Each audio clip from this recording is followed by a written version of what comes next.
La prière du yoga du mentor des trois corps. Je prie le mentor du corps de vérité, non né, immuable, dans le palais du royaume de la vérité parfaite et qui embrasse tout. Empli d'une dévotion respectueuse, je le prie ardemment, libéré du moi, mais sans abandonner l'illusion de celui qui se trompe. J'accepte librement la bénédiction du corps de vérité parfait, comme étant la sagesse primordiale dénuée d'artifice. Je prie le mentor du corps de béatitude, immortel et à la grande félicité, dans le palais de la béatitude universelle de la pure sagesse lumineuse. Empli d'une dévotion respectueuse, je le prie ardemment, libéré du moi sans abandonner la convoitise ni la jalousie. J'accepte librement la bénédiction du corps de béatitude qui agit sans effort, comme étant la libération naturelle issue de la félicité universelle et de la sagesse intérieure. Je prie le mentor du corps d'émanation ineffable et autocréé, dans le palais du lotus parfait et sans défaut, empli d'une dévotion respectueuse, je le prie ardemment. Libéré du moi sans avoir abandonné la haine qui est erreur, j'accepte de mon plein gré la bénédiction sans effort du corps d'émanation, comme illumination intérieure de moi-même, issue de la sagesse qui est évidence. Je prie le mentor du triple corps à l'infini et à l'impartiale béatitude, dans le palais de la vision pénétrante et authentique de la claire lumière. Empli d'une dévotion respectueuse, je le prie ardemment. Libéré du moi sans avoir abandonné le dualisme sujet-objet, j'accepte de mon plein gré la bénédiction du triple corps, comme la sagesse originelle et spontanée du triple corps. Oh, que la compassion s'exerce sur ces êtres conscients qui souffrent, ces êtres qui errent dans le cycle de l'existence lourd d'illusions, ne connaissant pas l'identité de leur esprit avec le corps de vérité infini, qu'ils atteignent tous le corps de vérité. Oh, que la compassion s'exerce sur ces êtres conscients, mal avisés dans leurs désirs, qui errent dans le cycle des existences, en s'identifiant avec le désir sexuel et l'attachement, ne connaissant pas l'identité de leur conscience, d'eux-mêmes avec le corps de béatitude de la grande félicité, qu'ils atteignent tous le corps de béatitude. Oh, que la compassion s'exerce sur ces êtres qui se trompent, qui errent dans le cycle des existences avec l'esprit dualiste de la haine, ne sachant pas l'identité de leur propre esprit, avec le corps d'émanation né libéré, qu'ils atteignent tous le corps d'émanation.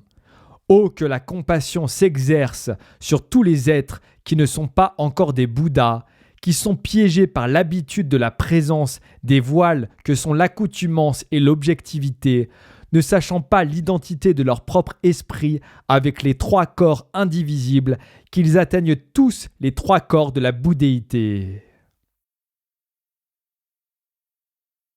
La prière de demande d'aide au Bouddha et Bodhisattva. Ô Bouddha et Bodhisattva dans les 10 directions, vous qui êtes toute compassion, toute connaissance, tout amour, vous qui voyez tout, vous êtes le refuge des êtres. Par la puissance de votre compassion, venez ici s'il vous plaît, acceptez, je vous en prie, ces offrandes physiques et visualisées. Vous, êtres compatissants, qui avez à votre disposition une sagesse inconcevable, qui sait tout, vous qui accomplissez des actes miraculeux avec une compassion aimante, vous qui avez le pouvoir d'offrir un refuge. Ô vous, êtres compatissants! Cette personne est en train de passer de ce monde dans l'au-delà. Elle quitte ce monde et accomplit la grande migration. Elle n'a pas d'amis, elle souffre beaucoup. Elle n'a ni refuge, ni protecteur, ni allié. La perception qu'elle a de cette vie décline. Elle va dans un autre domaine d'existence. Elle entre dans une obscurité profonde. Elle tombe dans un abîme sans fond. Elle se perd dans une forêt dense. Elle est entraînée par la puissance du devenir, elle pénètre dans une immensité sauvage, elle est balayée par les lames d'un immense océan. Elle est arrachée par le vent du devenir, elle va dans un endroit où le sol n'est pas sûr, elle entre dans un immense champ de bataille. Elle est saisie par un diable immense, terrifiée par les messagers de Yama. Elle passe d'une existence du devenir à une autre, sans aucun pouvoir personnel. Le temps est venu où elle doit partir, seule, sans amis. En conséquence, puissiez-vous être compatissant, je vous en prie, offrir un refuge à cette personne démunie. Protégez-la, soyez son allié, sauvez-la de la grande obscurité du monde intermédiaire, retenez-la et faites qu'elle ne soit pas emportée par le vent rouge et rude du devenir. Délivrez-la de la grande terreur de Yama. Délivrez-la des passages difficiles et terribles du monde intermédiaire. Ô être compatissant, ne retenez pas votre compassion, aidez-la, ne la laissez pas tomber dans ces états horribles. Ne faillissez pas à vos anciens vœux. Étendez jusqu'à elle votre pouvoir de compassion. Ô Bouddha et Bodhisattva, entourée de votre art et de votre pouvoir de compassion, surveillez-la avec compassion. Ne l'abandonnez pas à la puissance du devenir néfaste. Je prie avec vigueur pour que vous, les trois joyaux, la sauviez de la souffrance du monde intermédiaire. La prière pour la délivrance des passages difficiles du monde intermédiaire. Je rends hommage à la foule des mentors, des archétypes et des anges. Avec votre immense amour, guidez-moi, je vous en prie, sur la voie. Alors que j'erre dans le cycle des existences, entraîné par l'erreur fondamentale, que la transmission orale des mentors me guide sur le chemin. De la lumière du savoir, de la pensée et de la méditation, qui sont des lumières qui ne vacillent pas, et que les parèdres des anges me soutiennent sur la voie. Délivrez-moi des difficultés et des dangers du monde intermédiaire, et conduisez-moi à la bouddhéité parfaite. Alors que j'erre dans le cycle des existences, entraîné par l'illusion tenace, que le Seigneur Vairochana me guide sur la voie de la claire lumière de la sagesse, qui consiste à voir la perfection de la réalité. Que sa parèdre d'Atisvari Bouddha me soutienne alors que je chemine. Délivrez-moi des difficultés et des dangers du monde intermédiaire et conduisez-moi à la bouddhéité parfaite. Alors que j'erre dans le cycle des existences, entraîné par une forte haine, que le Seigneur Vajrasattva me guide sur la voie de la claire lumière de la sagesse du miroir, que sa parèdre Bouddha Lochana me soutienne alors que je chemine. Délivrez-moi des difficultés et des dangers du monde intermédiaire et conduisez-moi à la bouddhéité parfaite. Alors que j'erre dans le cycle des existences, entraîné par un immense orgueil, que le Seigneur Ratnasambhava me guide sur la voie de la claire lumière de la sagesse équanime. Que sa parèdre Bouddha Mamaki me soutienne alors que je chemine. Délivrez-moi des difficultés et des dangers du monde intermédiaire et conduisez-moi à la bouddhéité parfaite. Alors que j'erre dans le cycle des existences, entraîné par des passions incontrôlables, que le Seigneur Amitabha me guide sur la voie de la claire lumière de la sagesse du discernement, que sa parèdre Bouddha Pandaravasini me soutienne alors que je chemine. Délivrez-moi des difficultés et des dangers du monde intermédiaire et conduisez-moi à la bouddhéité parfaite. Alors que j'erre dans le cycle des existences, entraîné par une violente jalousie, que le Seigneur Amoghasiddhi me guide sur la voie de la claire lumière de la sagesse qui accomplit tout, que sa parèdre Bouddha Samaya Tara me soutienne alors que je chemine. Délivrez-moi des difficultés et des dangers du monde intermédiaire et conduisez-moi à la bouddhéité parfaite. Alors que j'erre dans le cycle des existences, entraîné par les 5 puissants poisons, que les seigneurs victorieux des 5 familles me guident sur la voie de la claire lumière des 4 sagesses associées, que les 5 parèdres Bouddhas me soutiennent alors que je chemine et me délivrent des difficultés et des dangers du monde intermédiaire, qu'ils me conduisent aux 5 terres suprêmes et pures. Alors que j'erre dans le cycle des existences entraîné par des instincts dominateurs, que les héros savants me guident sur la voie de la claire lumière de la sagesse, que leurs meilleurs anges parèdres me soutiennent, délivrez-moi des difficultés et des dangers du monde intermédiaire et conduisez-moi à la bouddhéité parfaite. Alors que j'erre dans le cycle des existences entraîné par des hallucinations fortes, que la foule des divinités bénignes et féroces me guide sur la voie de la lumière qui conquiert les visions terrifiantes de la haine et de la peur, que la déesse angélique de l'espace me soutienne sur le chemin. Délivrez-moi des difficultés et des dangers du monde intermédiaire et conduisez-moi à la bouddhéité parfaite. Oh, que les éléments de l'espace ne s'élèvent pas en ennemis, et que je vois le royaume du Bouddha de saphir, que les éléments marins ne s'élèvent pas en ennemis, et que je vois le royaume du Bouddha de diamant, que les éléments de la terre ne s'élèvent pas en ennemis, et que je vois le royaume du Bouddha d'or, que les éléments du feu ne s'élèvent pas en ennemis, et que je vois le royaume du Bouddha de rubis, que les éléments du vent ne s'élèvent pas en ennemis, et que je vois le royaume du Bouddha d'émeraude, que les éléments de l'arc-en-ciel ne s'élèvent pas en ennemis, et que je vois le royaume du Bouddha de l'arc-en-ciel, que les sons, les lumières et les rayons ne s'élèvent pas en ennemis, et que je vois le royaume magnifique des divinités bénignes et féroces, que je comprenne que tous les sons sont mes propres sons, que je comprenne que toutes les lumières sont mes propres lumières, que je comprenne que tous les rayons sont mes propres rayons, que je comprenne que la réalité du monde intermédiaire est la mienne, et que je manifeste le royaume des 3 corps de Bouddha. La prière pour le refuge contre toutes les terreurs du monde intermédiaire.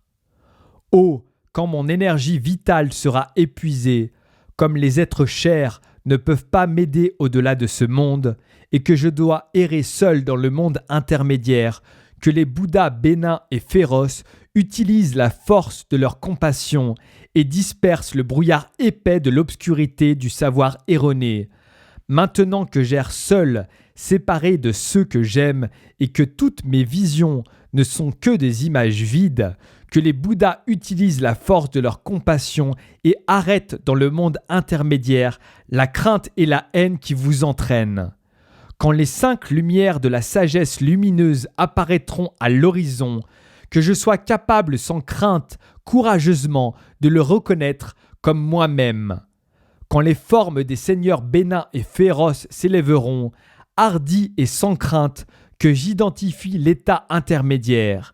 Maintenant, alors que je souffre sous le joug d'un devenir néfaste, que les archétypes divins écartent cette souffrance, quand la réalité s'effondrera avec 1000 coups de tonnerre, qu'ils deviennent tous Om Mani Padme Hum, quand je serai prisonnier du devenir irréversible, que les seigneurs bénins et féroces dissipent ma souffrance, quand je souffrirai en raison des instincts hérités du devenir, que la claire lumière du samadhi de béatitude m'envahisse, quand je naîtrai dans le monde intermédiaire, que les prophéties funestes des diables pervers ne se réalisent pas, ou que j'arrive par le pouvoir de la pensée, que les craintes créées par le devenir néfaste ne se produisent pas. Quand les fauves rugiront sauvagement, que leurs rugissements ne deviennent pas les mots du Dharma, Om Mani Padme Hum, quand je serai assailli par la neige, la pluie, le vent et l'obscurité, puissais-je trouver la vision divine de la sagesse resplendissante, que tous les êtres, car ils peuvent s'accorder dans le monde intermédiaire, évitent toute rivalité et renaissent dans des états élevés. Quand, en raison de désirs compulsifs intenses, j'aurai froid et faim, puissais-je ne pas souffrir de faim, de soif, de chaleur ou de froid réel, quand je contemplerai l'accouplement de mes futurs pères et mères, que je les vois eux-mêmes comme le Seigneur Père-Mère de la compassion, conscient et libre de choisir ma naissance, alors pour le bien des autres, que j'obtienne le meilleur corps, doté des signes et des marques. Ayant obtenu pour moi-même le meilleur corps vivant, que tous ceux qui me voient ou m'entendent soient rapidement délivrés, en m'éloignant d'un devenir malheureux, que je sois fidèle au mérite acquis et que je les fasse grandir encore, ou que je naisse et dans chaque vie future, que je rencontre à nouveau mon archétype divin de cette vie-ci, doué de parole et de compréhension depuis le moment même de ma naissance, puissais-je avoir la capacité de me souvenir de mes vies antérieures. Que le savoir soit grand ou petit, habituel ou divers, puissais-je le comprendre à la simple écoute ou à la seule lecture. Que les auspices soient favorables dans le pays où je naîtrai, et que tous les êtres soient heureux. Vous, victorieux, bénins et féroces, avec vos corps, vos escortes, vos vies infinies et vos mondes purs, et vos signes de grandeur supérieure et favorable, puissais-je, ainsi que tous les autres, devenir comme vous. Par la grande compassion des dieux bénins et féroces à la parfaite bonté, par le pouvoir de la vérité de la réalité perfection, et par la bénédiction du succès de l'esprit unique des initiés du tantrisme, que j'accomplisse tout ce pour quoi j'ai prié. Les versets essentiels des 6 mondes intermédiaires. Oh, quand bientôt le monde intermédiaire de la vie apparaîtra pour moi, j'abandonnerai la paresse puisque la vie n'a plus de temps. Et sans fléchir, je suivrai la voie de l'étude, de la pensée et de la méditation. Et m'attachant à l'étude des perceptions et de l'esprit, je réaliserai les 3 corps de l'illumination. Maintenant que j'ai enfin obtenu un corps humain, ce n'est pas le moment de rester sur la voie du divertissement. Oh, quand bientôt le monde intermédiaire du rêve m'apparaîtra, je renoncerai au sommeil de l'illusion qui ressemble à celui d'un cadavre, et en toute conscience inébranlable, je ferai l'expérience de la réalité. Conscient de rêver, je prendrai plaisir à ces changements qui seront pour moi la claire lumière. Ne dormant pas stupidement comme un animal, je chérirai la pratique qui consiste à faire fusionner le sommeil et l'illumination. Oh, quand bientôt le monde intermédiaire de la méditation m'apparaîtra, j'abandonnerai la multitude des erreurs qui distraient, je me concentrerai sans relâche ni contrôle sur la présence extrême et libre, et j'atteindrai l'équilibre dans les phases de création et de perfection.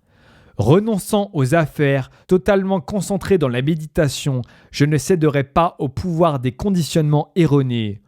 Oh, quand bientôt le monde intermédiaire du moment de la mort m'apparaîtra, je renoncerai aux préoccupations de l'esprit, aux désirs insatiables, et inébranlable, je comprendrai la clarté des préceptes, et je transmigrerai dans l'espace non né de la présence intérieure.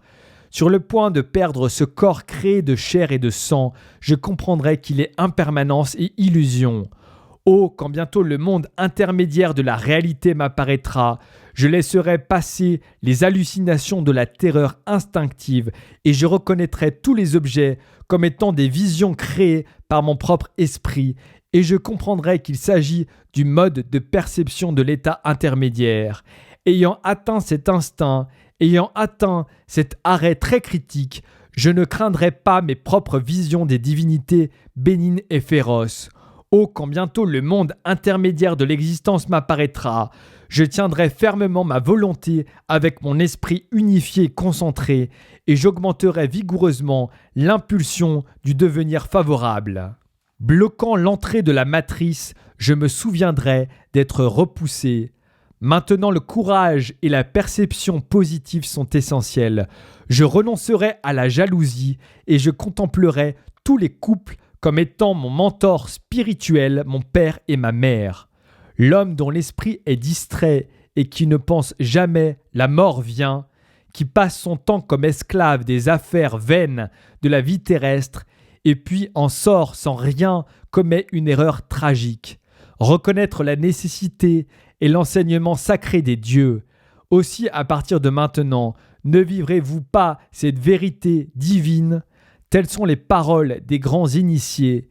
Si vous n'intégrez pas les préceptes du mentor, ne serez-vous pas celui qui se trompe lui-même?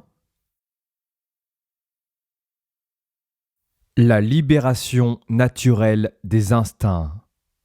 Libéré dans le monde intermédiaire, je salue avec révérence la multitude des divinités bénines à la bonté parfaite et celle des féroces divinités Shemshok et la multitude des 100 familles réunies. Puissent tous les êtres demeurer dans la réalité des trois corps, puissent ceux dont le devenir est favorable et qui ont des maîtres sacrés contempler, réciter toujours et ne pas oublier cette lumineuse pratique du Dharma, union des divinités bénines et féroces.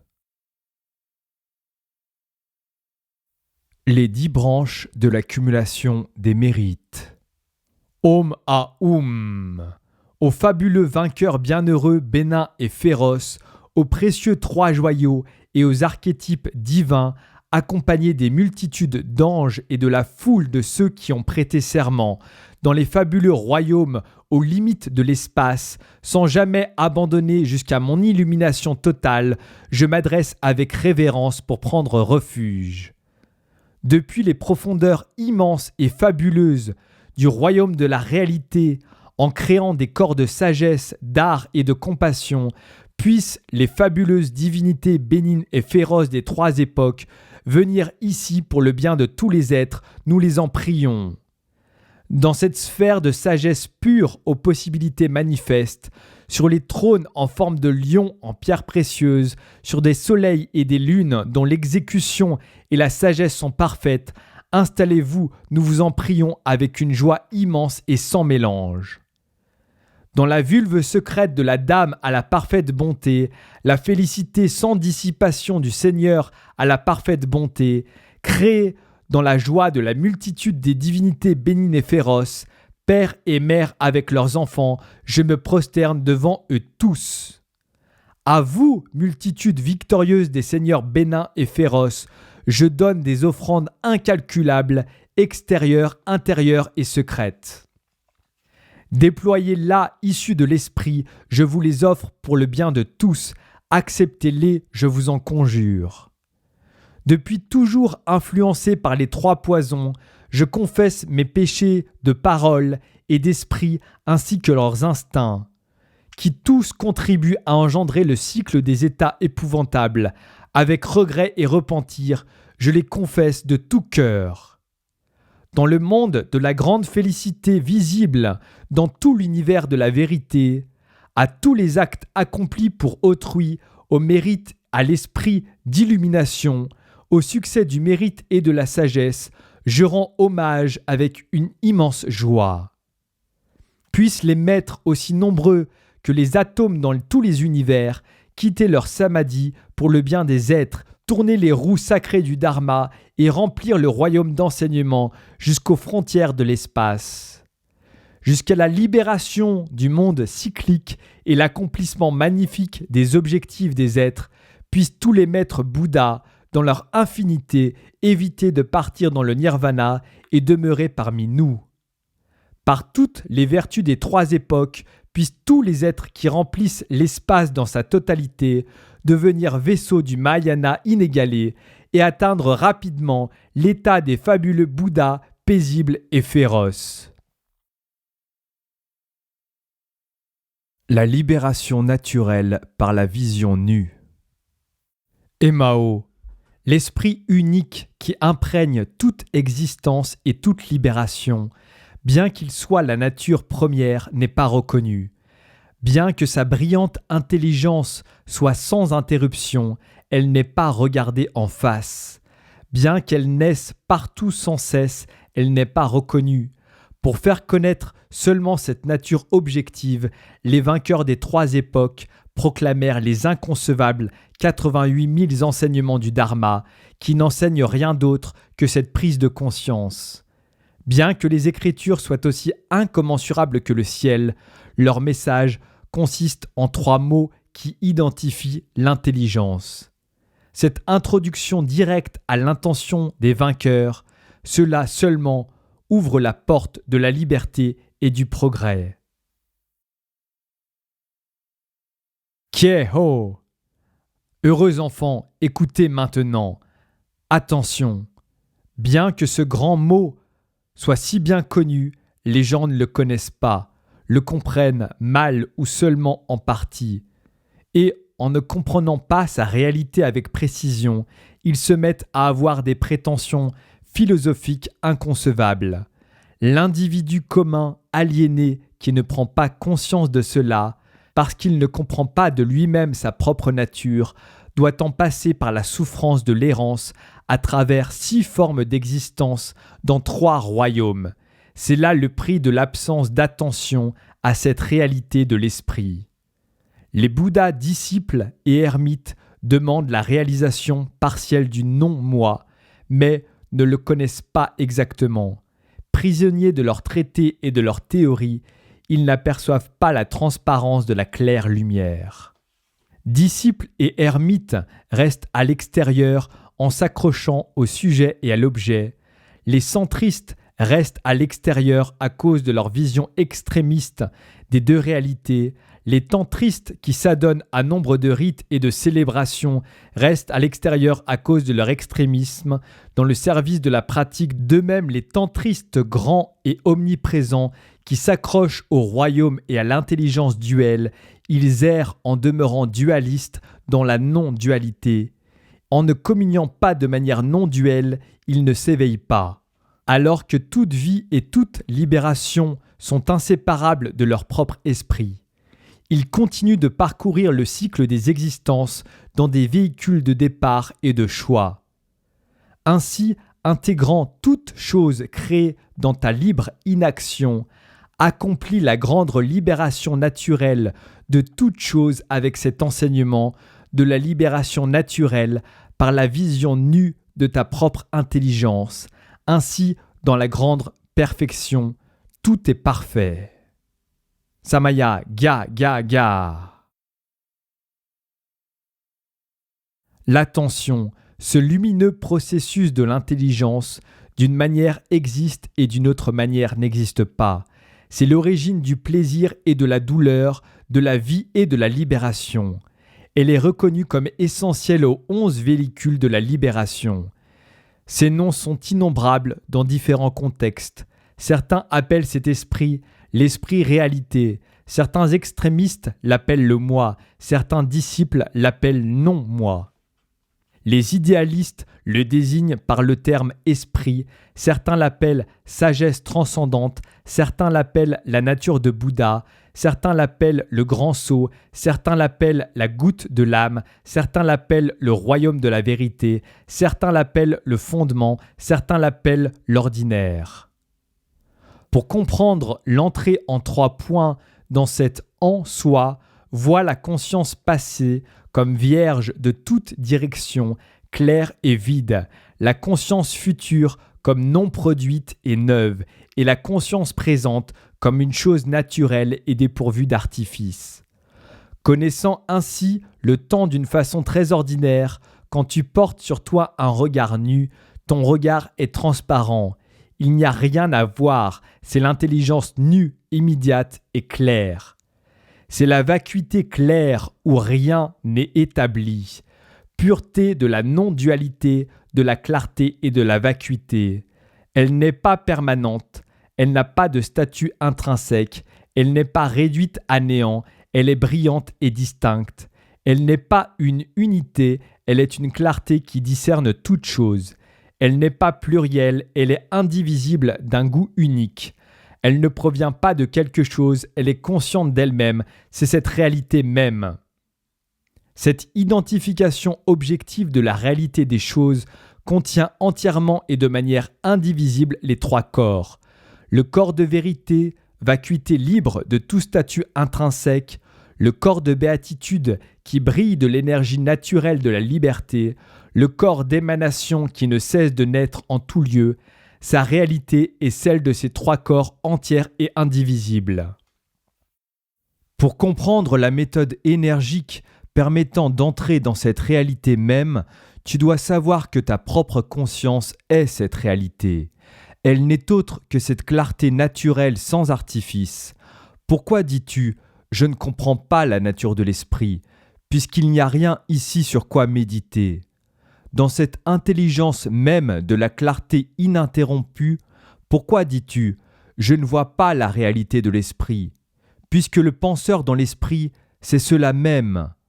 Pourquoi dis-tu « Même en cherchant, je ne puis la trouver », puisqu'ici il n'y a rien à faire. Pourquoi dis-tu « Quoi que je fasse, je ne réussis pas », puisqu'elle est suffisante et que l'on peut rester là où l'on est sans artifice. Pourquoi dis-tu « Je ne puis rester immobile », puisqu'on peut ne pas agir et être satisfait. Pourquoi dis-tu « Je ne suis pas capable de le faire », puisque le clair, le conscient et le vide sont nécessairement indivisibles. Pourquoi dis-tu « La pratique n'est pas efficace », puisqu'elle est naturelle, spontanée et n'a ni cause ni condition. Pourquoi dis-tu « En cherchant, on ne peut la trouver », puisque la pensée et la libération naturelle sont simultanées. Pourquoi dis-tu « Les remèdes sont impuissants », puisque ta propre intelligence, c'est cela même. Pourquoi dis-tu « Je ne connais pas cela » ? Sois sûr que la nature de l'esprit est la vacuité sans fondement. Ton esprit est sans substance comme l'espace vide. Que tu le veuilles ou non, regarde ton propre esprit, sans t'attacher à la vision de la vacuité qui réduit à néant. Sois sûr que la sagesse spontanée a toujours été claire, spontanée en soi comme l'essence du soleil. Que tu le veuilles ou non, regarde ton propre esprit. Sois sûr que la sagesse intelligente est ininterrompue, comme le courant continuel d'une rivière. Que tu le veuilles ou non, regarde ton propre esprit.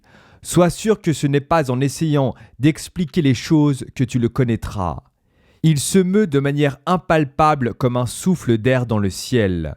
Que tu le veuilles ou non, regarde ton propre esprit. Sois sûr que ce qui apparaît est perçu de toi-même. L'apparence est la perception naturelle comme un reflet dans un miroir. Que tu le veuilles ou non, regarde ton propre esprit. Sois sûr que tous les signes sont libérés sur le champ, conçus par eux-mêmes, nés d'eux-mêmes, comme les nuages dans le ciel. Que tu le veuilles ou non, regarde ton propre esprit. Il n'est rien qui ne soit inclus dans l'esprit. D'où vient la méditation, sinon de l'esprit ? Il n'est rien qui ne soit inclus dans l'esprit. Il n'est pas d'enseignement qui ne se pratique par l'exercice de l'esprit. Il n'est rien qui ne soit inclus dans l'esprit. Il n'est pas d'engagement que l'on puisse tenir hors de l'esprit. Il n'est rien qui ne soit inclus dans l'esprit. Il n'est pas de but que l'on puisse atteindre hors de l'esprit. Regarde encore, regarde ton propre esprit. En regardant là-bas dans le royaume de l'espace, les reflets de l'esprit n'émaneront pas de l'esprit. En regardant ici à l'intérieur de ton propre esprit, il n'existe rien qui produise les émanations de l'esprit. Ton esprit est la clarté sans hallucination. C'est le corps de vérité, conscient de lui-même, la vacuité de la claire lumière. Sans nuage et translucide, comme un lever de soleil dans le ciel, il n'est pas contraint par des formes, il est clairement connu partout. Ta compréhension ou ta non-compréhension de ce point fait toute la différence. Cette claire lumière non produite à l'origine, il est admirable que cet enfant conscience n'ait pas de parents. Cette sagesse spontanée, il est admirable que personne ne l'ait faite. Alors qu'elle n'a jamais connu de naissance, il est admirable qu'elle ne puisse jamais mourir. Claire visiblement, il est admirable qu'elle n'ait pas de prophète. Alors qu'elle vagabonde dans le cycle des existences, il est admirable qu'elle ne soit pas le vrai mal. Alors qu'elle contemple la bouddhéité, il est admirable qu'elle ne soit pas le vrai bien. Alors qu'elle est partout, il est admirable qu'elle ne connaisse pas la réalité. Au-delà de tout cela, il est admirable qu'elle espère d'autres fruits. Alors qu'elle est toi-même, il est admirable que tu la cherches ailleurs. Emma, Cette conscience de l'ici et maintenant brillante, dépourvue d'objets palpables, cela même est le pinacle de toutes les visions. Cette liberté totale, universelle qui ne perçoit rien, cela même est le pinacle de toute méditation. Cette approche sans artifice et détendue de la vie, cela même est le pinacle de toute conduite. Cet accomplissement non cherché, primordial et sans effort, cela même est le pinacle de toutes les réussites. Voici l'enseignement des 4 certitudes du véhicule universel. Ce véhicule universel détient la certitude dans sa vision, car il est cette brillante conscience de l'ici et maintenant. On l'appelle véhicule parce qu'il est d'une clarté infaillible.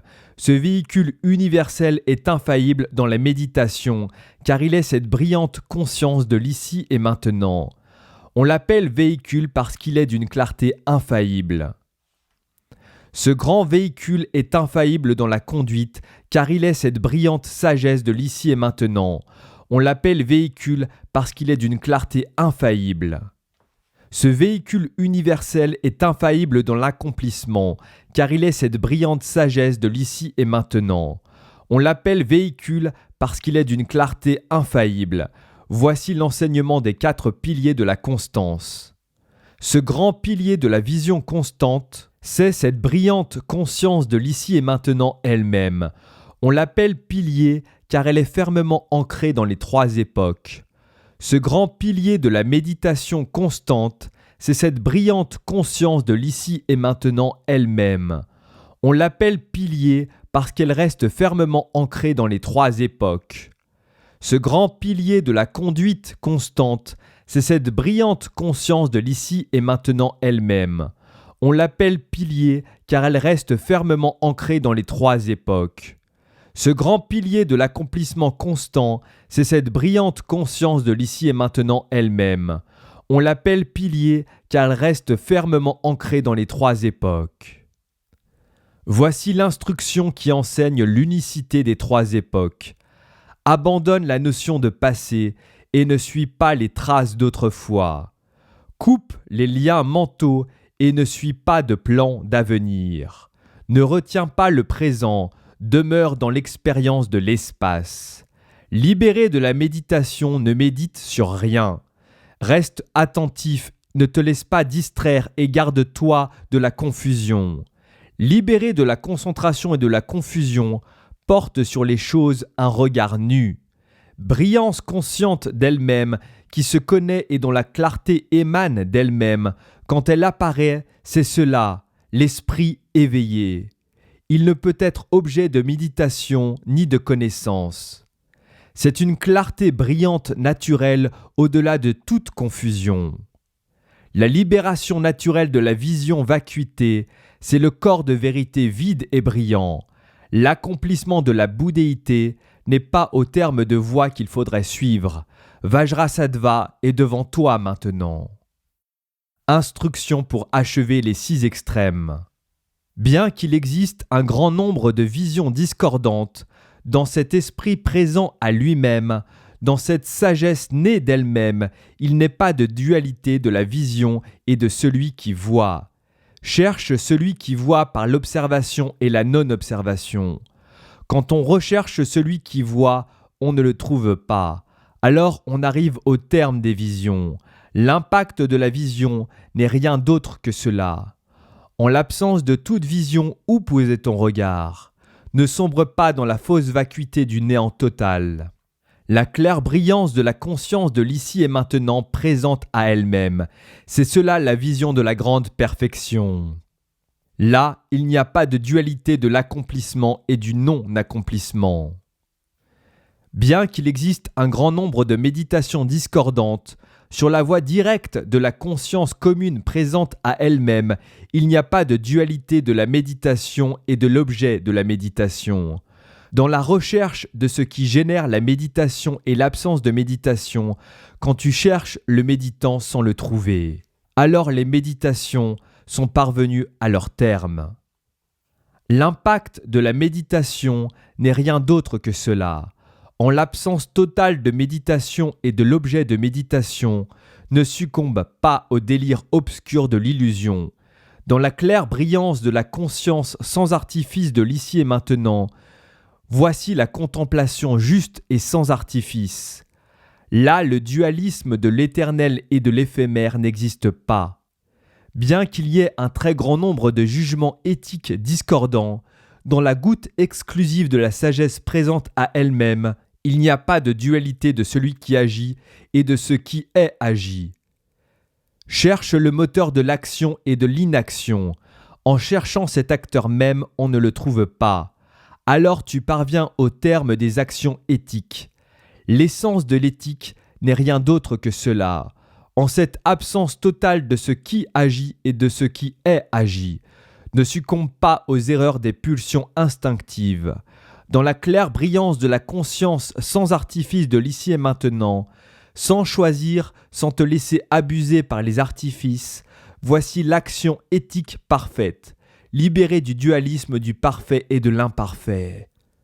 Bien qu'il existe un très grand nombre d'accomplissements discordants dans l'esprit présent à lui-même, qui est les trois corps sans effort, il n'y a pas de dualité de ce qui est atteint et de l'effort d'atteindre.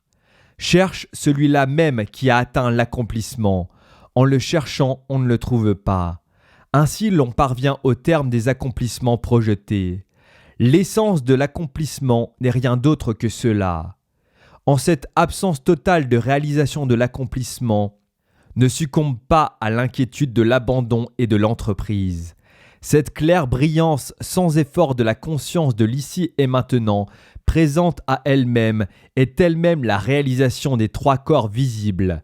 Elle est elle-même l'accomplissement de la bouddhéité première. Cette connaissance libérée des 8 extrêmes tels que l'être et le néant s'appelle le centre. Elle n'a sombré dans aucun extrême. Elle s'appelle intelligence continue, attentive, éveillée, car elle détient l'essence de la vacuité et de l'éveil. Elle se nomme l'essence des seigneurs bienheureux. Si tu en comprends le sens, tu transcendes tout. Elle se nomme donc sagesse transcendantale. Puisqu'elle surpasse l'esprit, libérée de toute limite et de toute origine, elle se nomme le grand sceau. Ainsi, de sa réalisation ou de sa non-réalisation découle la libération ou la vie emprisonnée, le bonheur ou la souffrance. Elle se nomme donc le fondement universel. Puisqu'elle ne demeure dans aucun lieu particulier, cette étendue intérieure de l'ordinaire, cette conscience même distincte et brillante, a reçu le nom de conscience ordinaire.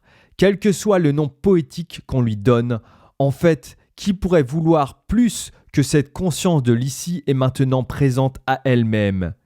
Chercher les empreintes de l'éléphant quand on le possède, en parcourant l'univers entier, est une chose impossible. Sauf en esprit, il est impossible d'atteindre la bouddhéité. Si tu ne reconnais pas cela, si tu cherches l'esprit à l'extérieur, s'il cherche autre chose, comment peut-il se trouver? Il est comme un idiot qui contemple la foule bouche bée, s'oubliant parmi eux, ne se reconnaissant pas, se cherchant, prenant les autres pour lui-même. Si tu ne vois pas la réalité fondamentale des choses, si tu ne sais pas que tes perceptions sont ton esprit, tu te livres au cycle des existences. En ne voyant pas ton esprit comme Bouddha, tu plonges le nirvana dans l'obscurité. Connaissant sans connaître en un instant, il n'y a plus de distinction entre la vie et la libération. Penser que son esprit est ailleurs est une erreur, mais commettre des erreurs est en réalité la même chose que ne pas en commettre. Un être n'a pas de seconde continuité spirituelle. Quand l'esprit est laissé en lui-même inachevé, il est libre. Si tu ne reconnais l'esprit en l'erreur elle-même, tu ne prendras jamais conscience de l'impact de la réalité. Né de lui-même, créé de lui-même, l'être regarde à l'intérieur de l'être. Où naissent d'abord ces visions? Où demeurent-elles entre-temps? Finalement, où vont-elles? C'est comme le reflet d'un corbeau dans un étang. Le corbeau s'éloigne de l'étang, mais le reflet ne s'en va pas. Ainsi les perceptions naissent de l'esprit. En s'éloignant de l'esprit, elles sont libérées dans l'esprit.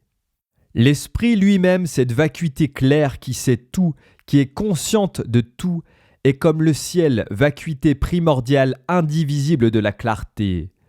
Dans la clarté de la sagesse intuitive originale, la réalité ne peut se déterminer autrement. La raison en est que toute apparence et toute existence sont reconnues comme étant ton propre esprit, et cet esprit lui-même se réalise tel l'espace dans son intelligence et sa clarté. Bien que l'exemple de l'espace fasse référence à la réalité, cette référence est symbolique et partielle. L'esprit lui-même est universellement clair, vide et intelligent, alors que l'espace est du vide inintelligible dépourvu d'objets solides. Ainsi, l'espace ne peut illustrer parfaitement ce que signifie l'esprit. Au lieu d'hésiter, concentre-toi sur la réalité vraie de l'esprit. Toutes ces apparences superficielles comme la peur n'ont pas valeur de vérité. Par exemple, toute apparence et toute existence, toute vie et toute libération sont perçues comme ton esprit naturel et rien d'autre. Alors il te suffit de changer le cours de ton esprit pour voir le changement que tu génères ainsi dans le monde extérieur. Tout est donc perception de l'esprit. Les 6 migrations ont chacune leur perception particulière. Les fondamentalistes étrangers ont leur façon de voir absolutiste et nihiliste. Les 9 véhicules ont chacun leur vision propre, voyant des différences, faisant des distinctions. Ils se trompent en s'attachant à des dichotomies et à des discriminations. Une fois que les apparences sont comprises comme étant esprit, quand on voit tout s'en saisir, on s'éveille. Ce n'est pas la perception qui est une erreur, c'est l'attachement. Mais si l'on sait que l'attachement est esprit, il devient liberté. Les objets inanimés apparents de l'environnement sont esprits. Les 6 sortes d'êtres animés apparents sont esprits. Le bonheur apparent des humains et des dieux supérieurs est esprit. Les souffrances apparentes des états épouvantables sont esprits. Les 5 poisons apparents qui créent une dépendance trompeuse sont esprits. L'intelligence apparente de la sagesse originale est esprit. La réalisation apparente de la bonté et de la libération est esprit. Les obstructions apparentes des diables et des ombres sont esprit. Le bien apparent des divinités et des accomplissements est esprit. Les diverses puretés apparentes sont esprit. La concentration apparente non conceptuelle fixée sur un objet est esprit. Les signes et les couleurs des choses apparentes sont esprit. La non-élaboration dépourvue de signes est esprit. La non-dualité apparente de l'un et du multiple est esprit. L'absence apparente du statut de l'être et de néant est esprit. Rien ne se manifeste hors de l'esprit. L'esprit réalité naît sans cesse comme toute apparence, naissant, un comme l'eau et les vagues des océans. Il se libère dans la réalité expérimentale de l'esprit. Bien que des noms soient sans cesse mis en relation avec des référents, rien n'existe objectivement hors de l'unité de l'esprit. Cette unité est sans fondement, libre et sans racine. Elle ne peut être vue dans aucune direction, en une seule vision. On ne peut la voir comme on voit un objet, car elle n'a pas de statut. On ne peut la voir comme du vide, car elle brille comme une clarté intelligente. Et on ne la voit pas séparément, le vide et la clarté étant non duels. Maintenant ta propre conscience est clarté et distincte. Bien qu'elle agisse, on ne sait pas ce qui la fait agir. Bien qu'elle n'ait pas de réalité intrinsèque, des expériences sont perçues. Si tu pratiques cela, tu te libéreras totalement. Tu te réaliseras, quelle que soit l'acuité de tes facultés. Même si le sésame, tout comme le lait, produisent de l'huile ou du beurre, ils ne pourront le faire s'ils ne sont pressés ou battus. Bien que tous les êtres soient la véritable essence de la bouddhéité, ils ne s'éveilleront pas sans pratique. Avec la pratique, même un troupeau de vaches peut parvenir à l'éveil. Même s'il ne peut comprendre, il pourra décider sans détour.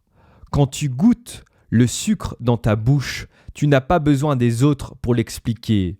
Bien qu'ils soient experts dans l'explication des 9 véhicules, s'ils ne comprennent pas cette réalité, les pandits eux-mêmes seront dans l'erreur. C'est comme si on leur donnait des directives par ouï-dire pour aller dans un lieu qu'ils ne connaissent pas. Ils ne se sont pas même un instant approchés de la bouddhéité. Si tu prends conscience de cette réalité, tu te libères naturellement de la vertu et du vice. Sinon, toutes tes vertus et tous tes vices t'emmèneront vers des existences dans les paradis et les enfers. Si tu prends seulement conscience que ton esprit est sagesse intuitive vide, la vertu et le vice ne peuvent imposer leur effet. Tout comme la fontaine ne peut sourdre d'un ciel vide, ainsi la vertu et le vice perdent toute valeur objective dans la vacuité. Si donc ton but est de voir intuitivement ta propre intelligence nue, tu trouveras ce livre de libération naturelle par la vision nue d'une grande profondeur. Alors explore cette réalité de ta propre intelligence, profonde, scellée. Emma, ô merveille, l'intelligence identifiée. La libération naturelle par la vision nue. Samaya, Gya, Gya, Gya.